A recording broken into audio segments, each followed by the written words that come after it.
Okay, so let me give a quick rundown of what I want these videos to be. So my plan is to sort of analyze the Seymour and Gage's card collections every week. As best I can, try and determine what they pulled. They don't always show everything, but take it all into account. I'm going to be commenting on like the set overall, certain cards in the packs they pull. I'm going to build a deck for each of them based on what I observed they pulled and see if my decks, how much different they would be depending on what their goal is.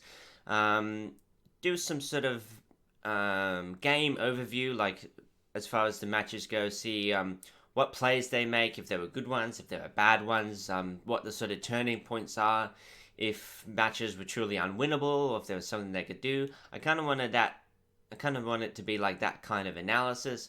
I'm not trying to harp on them too much. I'm doing this for mainly my own enjoyment, and hopefully you get some enjoyment out of it as well. They're obviously very good Yu-Gi-Oh players, and Yu-Gi-Oh is a game of luck as well. Luck is a big aspect of it. So, not trying to make fun of them or anything.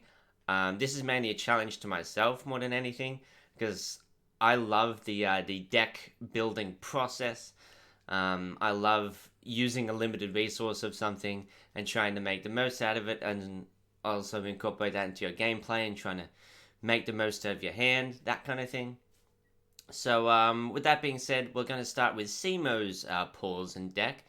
Let's dive into it.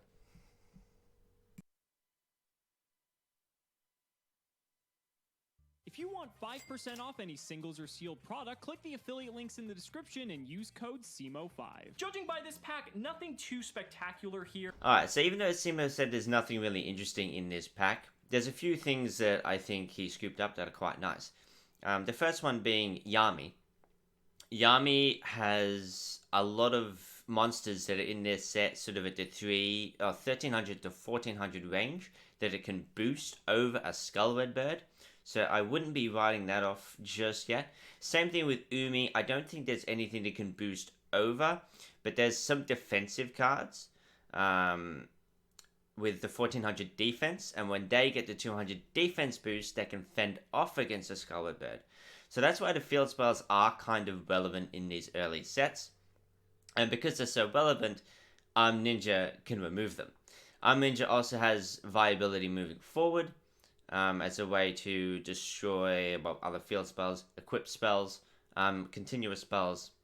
So I think Ninja is pretty good, actually. Maybe in like the first few sets, for sure. Another thing I want to remark on is that Umi is probably the best field spell long term, because it does actually have like archetypal support moving forward. Things like, I don't know, Legendary Fisherman. There's things moving forward that actually have synergy with Umi specifically, as you're probably all aware. So getting a 3 Umi could actually really matter. We're gonna get, and that could completely dictate the terms of how this series goes. So that's what makes. Oh my god, we got Regeki! Oh my god! Okay, so obviously Regeki is insane. That's the big pull of the pack. It's super rare. It's a board wipe. It's not. It's better than Dark Hole, because you are able to use it even though you have your own developed board. Fantastic. The only other thing I want to point out is in the top right, or right here, up there. Trial of Nightmare is the sort of the covered card. That's one of the 1300 fiends I was talking about that can get the Yami boost. Not 1400, unfortunately, but with how low quality the monster pool is in this set, you're probably going to have to dip into those 13 to 1400s, and he has one of the Trial of Nightmares, which is an okay one. But being able to just bounce a card back to Nim Nim's hand could be very powerful. If he like commits to a tribute summon, that's a good way to just make him lose resources. This is very true. Hain can be a very good card for tributes. I probably wouldn't main deck it, just because some of the better tributes in this set are so like high rarity. There's not even a chance that they're going to be in the main. Some of them, like the single tributes, might be, but that's something I would just have in the side deck. But we'll get to that a little bit later. The other thing I want to talk about is Turtle Tiger was one of the 1500 water monsters I was talking about. That's going to go to 1700 defense. It's going to roll off pretty much everything except for a tribute. And when the 2k defenders in this set are all rare and not really guaranteed, having options like this in the common space that are far more likely to get should definitely be considered. So another thing I want to do in these videos is make a comparison, observing their card pool and making sort of my deck that I would have made with their cards as best I can, because I'm not always going to know everything that they have. But thankfully in this episode they both scroll down after they open their packs and show their whole collection, so it's going to make this super easy in this episode at least. But I just want to do this and sort of see what changes I would have made and how it compares to their list. One of the big things is that neither of them use a side deck, and I think in a best of 3 format, and with this limited card pool, there's not a lot that you're going to be able to do, but if you can do something, then you should be doing that something. And I think the something here is that you could be using your side deck as like an alternate field spell strategy. So obviously you see in the main, I've maxed out on the 3 Yami that Simo managed to get. I'm running more of the Fiends that the Yami can boost. There's the Dark King of the Abyss there, 13th Grave, 2 Terror to Terrible, which he also has, the Trial of Nightmare, and the Witty Phantom. Yami is boosting a good variety of monsters, and much more than just in his list a singular mountain. I'm pretty sure it's only for Skullred Bird. The Sogan is only for the Succubus Knight. I feel like you could be doing more with the field spells, and the Yami boosts a better variety of them. There's some defenders that he opted not to run, like the Green Phantom King.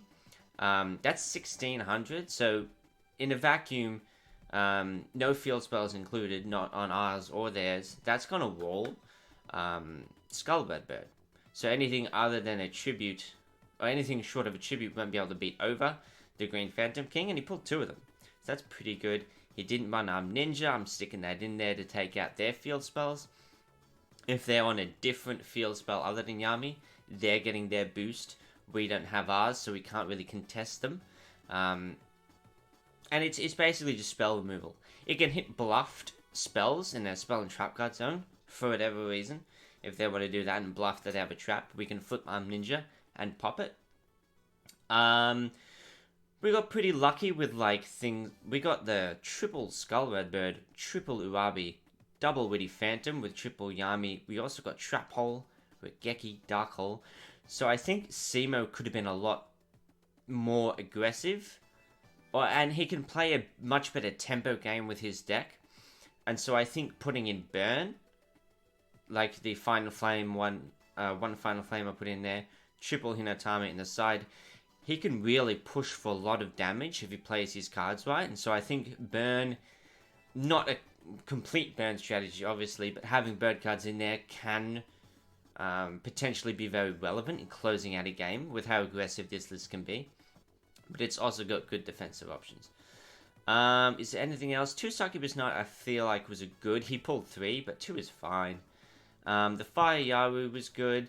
Beaver Warrior, I don't know if he put in the Beaver Warrior. 1500 defense again. It's not going to wall off the Skullred Bird, but they're not always going to have it.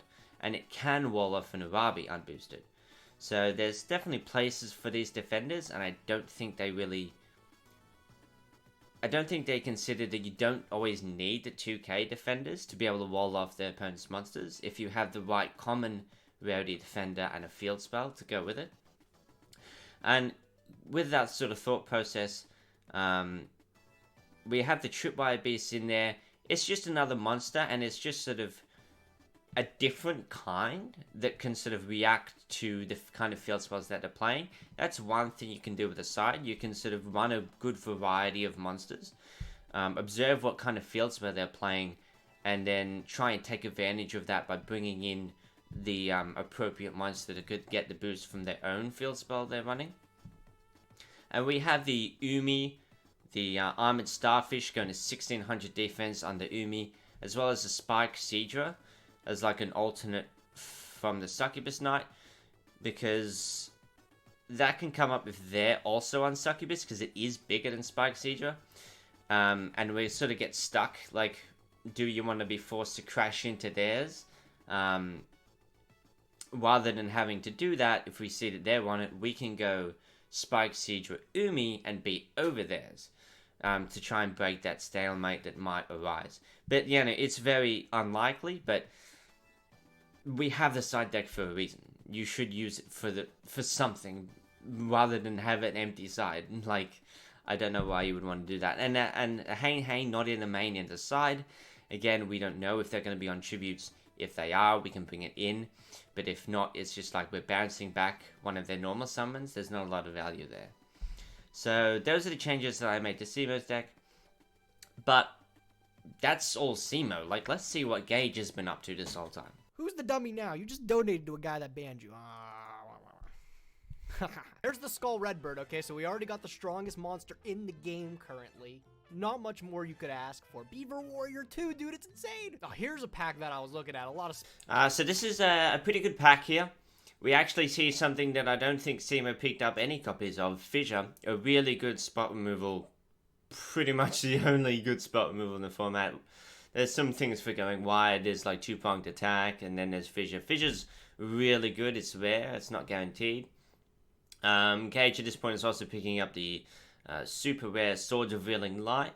That can, if you're sort of getting pushed back by like just the bigger beaters of the format like Urabi, Scubblerbird, you can sort of keep your monsters on the field, and that's going to play to Gage's strategy, as you see later on, because he pulls some very good tribute monsters. Another Skull Redbird to add to the collection. That's 2. Give me one more and we got the full playset. So he's picking up Scubblerbirds, which is really nice. The other thing he got in his pack is the Carbonara Warrior. Now this is a case of like hindsight kind of in 2020. Having multiple Carbonaras is going to matter later on when we get to like Scientist and like making Xyz plays, because some of the Xyz are like Warrior specific and they're really good ones as well. So Carbonara being just a 4 Warrior fusion that you can just spam out to make those rank 4 Xyz plays was really nice. And a little bit of foresight, I've put Gage's collection into the deck builder. He has 3 of them, so that's really good. Another thing I want to point out is his super rare luck. So putting his collection in, I found out that he pulls 4 Flame Swordsmen, which is really unfortunate because that could have been more copies of Dark Hole, could have been a Regeki, and he can't actually make any of the fusions because Poly is like an ultra rare in this set. So like he gets 4 supers, but he can't use any of them. It was super unfortunate. If he pulled the Regeki as well, I'm sure the series would have played out very differently, or more copies of Dark Hole. He got kind of unlucky there, I gotta say. So here is Gage's list that he played in LOB, and here's my list over here, my sort of revised list that I would have won. But I'm gonna go ahead and say it. Gage's list from the first episode was much better than Semo's. I think he pulled better in some ways. He kind of got a little bit unlucky in others. For example, Semo also had the 3 Scubblerbird, the 3 Urabi, but Gage has 3 Witty Phantoms, so that's a bit of an edge over there. They both pulled Dark Hole, but Semo pulled no Fissure. Gage pulled 2 Fissure. That's really good. He's going with the 3 Mountain strategy. He's got the One-Eyed Shield Dragon and the Skull Redbird and the Fiend Reflection, as well as his Cursed Dragon and Blue Eyes. They all get the Mountain boost. And then he's got the Yami to boost the Witty Phantoms, and the Trial of Nightmares there. And he's got the Wasteland for the Urabi. So in my list, I opted to cut the Wasteland and stick a couple of extra monsters in there. He's got the Hains in the main, again, for the same reason, like, you don't know that they're going to be on tributes, and if they're not, it's kind of bad. So I put them in the side. Again, Gage also didn't play any side deck, and I think you should definitely be doing that. So, other cards to go on the side, the Dragon Capture Jar, just a dead card if they're not playing any dragons. And the dragons roll, like, super or higher, I think, for, like, the Gaia, the Blue Eyes, the Cursed. I'm pretty sure they're all high rarity. So you don't even know that they're going to be playing it. As well as the Grave Digger's Ghoul, I'm pretty sure it's called. you don't know they pulled Monster Reborn, that could just be a dead card in your hand. You'd rather that be something else useful. But I like the Ninja. He pulled 3 of it, really good. His list just has more synergy. He's running the Reaper. Now, he only pulled 1. Simo pulled 3, and I'm pretty sure Simo didn't include it in his list at all. But it's like a flip, and then it can like pop a trap on the field, but it's like a 1 tribute. But when there's so limited removal, like limited amount of removal in the set, you may as well run it. Yeah, my lists aren't that different. Again, I jammed in like the Turtle Tiger, the Beaver Warrior. He pulled 1 Green Phantom King. Kumotoku is another 1400. I maxed out on the Yami. He pulled 3, so I've like cut some of the Wasteland, put in some Yami. But I think his list was much better built. Definitely. In the side deck, I've just got some other like monster synergy plans kind of thing. I've got the Spike Seadra, the 2 Armored Starfish if who I'm versing is on Umi. I want to bring them in to take advantage of their own Umi. The Dark World Thorns to take advantage of their own forest if that's what they're on. I put the Reaper of the cards in the side. Again, I think it's a good card. It's some form of removal in the format, but if they're not even playing any traps, like you notice maybe, there's only 3 traps in the set. There's Trap Hole, 2-pronged attack, and Dragon Capture Jar, and that's it. So it could come up. I think it's worth having in the side at the very least, as well as the Hanes. The Final Flame, again, just a little bit of burn. The Grave Digger's Ghoul, the Dragon Capture Jar. Now, the Remove Trap is not relevant in this format. There's no continuous traps. I just wanted to bring up the fact that he has 3 of them. So later on in the series, when he's complaining about a certain face-up continuous trap by the name of Fairy Wind, saying he doesn't have an out to it, he absolutely does. He has 3 of it. He has 3 remove trap that could have dealt with it very well. If only he didn't take those screenshots, guys. If only he didn't take the screenshots, he would have known that he had a pretty clean out to that Fairy box. But yeah, I think his list was really well built. I don't know. I don't know, man. Dude, I was opening those packs. I was getting excited. And then after I went to deck build, I was like, this is not going to work. Like, I don't even know what to think. Yeah, I agree. I feel like there was like... I'm actually feeling pretty confident for reasons I wonder why. I wonder why he's feeling a little bit confident. Once could you it, get could past it be the first, something like, to do 10 with the cards Gage? of your deck for this, the rest are just like hot garbage. Yeah, the cards in the set aren't great. Cards, and I was like, dang, that's like 12 obviously cards. true. Like, what am I gonna do for the rest of the 20? They're all vanillas. Like, what are you gonna do? It's like, well, you're picking the between is, vanillas. You're still picking episode, vanillas. We go to Metal Raiders, right? And Metal Raiders has like... no, we're gonna be doing... So that's something I do want to talk about. They're a little bit flimsy on their current rules versus this is tough. rules of the time. I think this is definitely I think that they probably should have done things like the draw for turn, the priority, all that kind of thing. Because I'm looking at this hand and just questioning everything. I can see how like it was never really intended to be that way, but they change it like down the road, with like the Sangan on the Xyz. They say, well, at the time you were able to, and so they applied that up to the point where it was legal. He is big. Right? He is big. While that was legal, they were allowing that to happen. But that was just a thing of its time that also wasn't intended to work that way. They're also doing pre-errata. So, like, why do pre-errata but not draw for turn? Why do the Sangan thing but not priority? Like, they're pretty flimsy on that. And then also, they're not just using MR5 the whole time. They use the Master Duels of the time as well. So, like, I feel like throughout the series they weren't very consistent on that. I think they should have just always been using the rules of the time all throughout. So, CED would have been even more broken.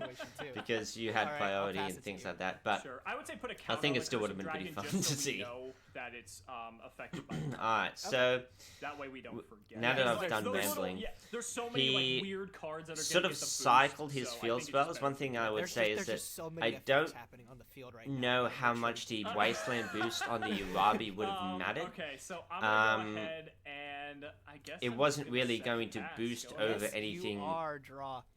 huge on the field. See what you got, buddy. And Look he at sort you of with just the wastes a Curse of field spell, and we Dragon, see that man. that's gonna kind of matter later I'll on. go battle phase. But- Sure. Tributing Alright, it for is Curse of a Dragon, I think was frenzied really good. and- He knows Man, now your that deck with the is Curse really of Dragon bad. with the I'm gonna Mountain set boost, one and I'll pass. he's going to be able to beat over a Draw. Skullred Bird. He's going to be able to beat over any Um, 2K defender. I'm just gonna go ahead and just set and pass again. Go. And here's where he kind of makes another error. Oh, Let's see here what we you go. got.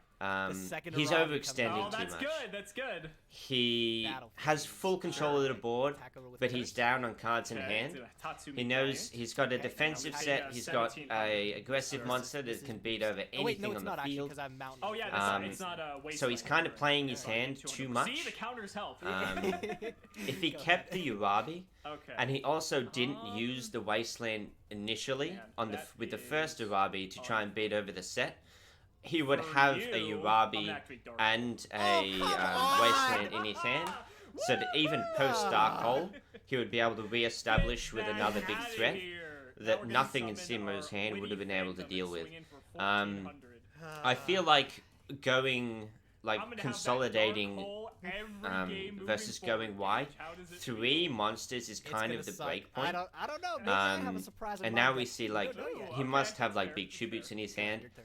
He is gonna You go always back. kind of when you have full control of the board like Gage did, So this is you want to Dragon, have an Wind ace Beast, up your and sleeve Thunder. So I'm because gonna you go can ahead and afford summon to. You're not Tripwire Beast, pressured which to actually play your gets the hand boost from just to your own defend your mountain. life points. Wow. And we're 28. gonna go Um, for 28 to the So I definitely would have dome. kept Go the ahead. Wasteland, kept the Capitalizing Urabi, off of my and then he would be Yeah, does forced someone to have does someone have Regeki to dark hole remove of their it, own? or he's going to let I the might, Urabi I don't take know. control of the Is that game, why you're holding off? and then Set both of his pass. board wipes are He's gonna gone, set- and he's not using it to pass. push for lethal or Okay, anything, So, like he's about to. hmm. So I feel like this game 1 was I'm gonna definitely go winnable for ahead. Gage.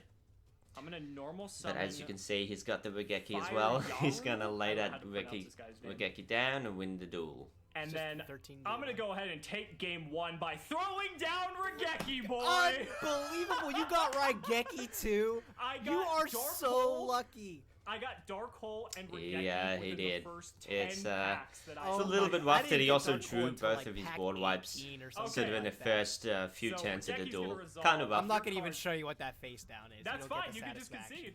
Yeah, you can concede. That's game 1 though, so now at least you know what you're working with. Well, at least Alright. you get to choose first or second. So. I think I learned my lesson. I think the extra card's just too good. You did. Yes, so, I see you did. moving on to your, game 2. All your fusion. As far as going first or second Oh, goes, yeah, I do I got my think that extravagance, going so- second is I the only way. played the goat for that relevant. Later on, I didn't think Flame Swordsman was good enough. when you have like good defensive So I'm back gonna row to be able to set be and playing, pass. Go ahead. I think there is merit to going first I- and setting I up your definitely own think the extra traps card is very good in before this format. Yeah. your opponent can, To so set you're up able to react better to bonus players because you've got this set up first. Wow, 2 But with base only downs. 3 You got traps 2 in you got the more than game 1 at this trap. stage, That's I incredible. might have. Um, That's true. going you might have. second's definitely There's the only way. 3 traps in the set. Did you know that? I did not know that. I It knew seems there like was Gage has drawn 2. pretty poorly despite Oh, I going know the second. third one. Okay, He's yeah, just yeah, setting I and know this passing. one. Simo saying the 1500 defense is that's pretty scary. good. You don't want to I'm gonna play go your ahead and best normal monster in summon your good old hand Skull Redbird. to just throw it out there because it could get run over and then you're in a bad spot. Also, he had that tribute in his hand, so setting the card was very nice. It's not Soldier of Stone. It is gonna go to grave. Ooh, Fiend Reflection. I thought about playing that because of the 1400 defense. Setting the Yeah, that Flame was, like, one of my Reflection, second best choices. it's not a bad option. Alright, go ahead. 1400, That Skull Red. there's a couple of things that run over it, It's obviously, with the meta, Skull dude. Bird Uh, and the Urabi. It's gonna set and pass. Okay, we're gonna draw here. That's pretty good. I'm gonna go Yeah, ahead it seems and like his hand tribute isn't my great. He's got Turtle nothing to Tiger. run over at Turtle Tiger. 1550. It has 100 more defense than And Fiend things are just Reflection. going to get out of control from here, And we're gonna bring out unfortunately. my Succubus Knight. Yeah, trying to analyze these games is going to be a little bit difficult because we see Seamo's playing this pretty well. He opted to tribute rather than summon that third monster. Come on, lay into me. He didn't want to go so wide. I think, again, 3 kind of being that break point, you don't want to summon the third. Unfortunately, still 1650. So we're gonna go to battle. We're gonna You can keep a normal summonable monster in hand that can generate some pressure. Go ahead. Oh, hold on, that 9 life points is gonna come in. Setting the Witty Phantom is really unideal. It seems like he doesn't have any other defensive monsters. So he's really he's probably got like the Curse of Dragon, the Blue Eyes in his hand, something to that effect. Nice. And he's just relying on the top deck. Yeah, The top deck was the fissure in that situation, so he's still stuck with the same monsters he had before. Okay. Just in case you got the monster reborn. Yeah, this is why you don't want to have the Gravedigger in the main, because game 1 you haven't seen that he has any monster reborn or graveyard revival, and so it was just a dead card in your hand.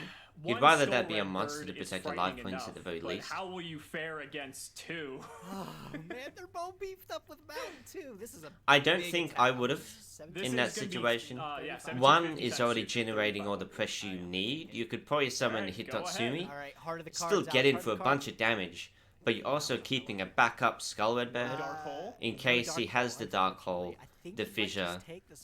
Really? I don't have anything. Those back rows, they're not good against you. He could have gotten really punished by summoning that second Skullred Bird. So you're at 2850 life. Luckily for Simo, he doesn't. Logic, if I normal summon this Hitatsumi giant. Okay. And here comes the lethal push. Bird. Okay, if both of these attacks go through, this should be game. Yeah, you got it. Oh, you got it. Man, what were now, the back rows? I want to show that would have you been 20, this is 29, 50. Them, and they'll immediately get cut the next time. The first one, I got the Dragon Capture. I'm curious about what was in his hand. I got one too, and I played it just in case. So he had the Capture Jar set. Okay, and then I got.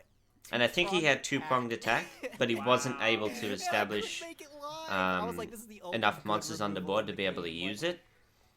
With more 2K defenders, 2-pronged attack gets a lot better.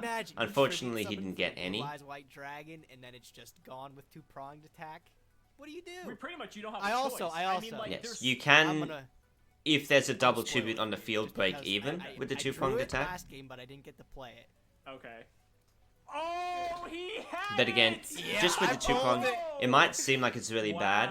But in a situation where your board's going to get Regeki'd anyway, you can sort of tribute monsters that you're going to be about to lose anyway, to try and stop like a blowout lethal push, which did happen in game 1. Logic was if I got to this state, I think my whole goal would just be to. They're both maining the Capture Jar. I will also show you this because. So he didn't have the Blue Eyes in hand. I don't think we get to see his hand, unfortunately. You got Trap Hole. I didn't got get any the trap holes. Yes. So if you did summon Curse of Dragon or Blue Eyes, I think that's pretty much it for this game. They tend to talk for a time after the duel. I don't think I really need to hear it. The game 1 was definitely winnable for Gage. I think game 2. Based on his hand, I don't think there was really any winning this. Simo opened very well. He had the Trap Hole. He had multiple Skullblood Bird. He had the Tribute. He had Hain if things got too out of control, I guess. And he was able to shut off Gage's 2-pronged attack by not letting him establish a board. It could have been pushed to a game 3, I do think. What would have happened in that game 3, I don't know. But I do think that this was winnable. Just to do a bit of a recap, I think it was definitely winnable. I think Gage built the more synergistic deck. He kind of got a bit unlucky with the Regeki Dark Hole in the first game. But despite that, I still think he was in it. It seems like he couldn't draw his removal in time to deal with Simo's board in this game. It's just like the one misplay with like extending with like the Yarabi really can cost you. Just like the one play, it was kind of like one play and then like the play with the field spell. It can make all the difference. So it's just I'm obviously nitpicking here, but it can really matter in the long run. Anyway, I hope you enjoyed that analysis. I had fun with this one. I'll keep it up. And things are going to be getting more interesting as later sets come into the fold. There's going to be sort of more considerations to make. Obviously, with the first set, there's not too much to consider, but that's going to get more and more interesting as more cards come out. But alright, that's it for this video. Thank you so much for watching. I'll see you in the next one.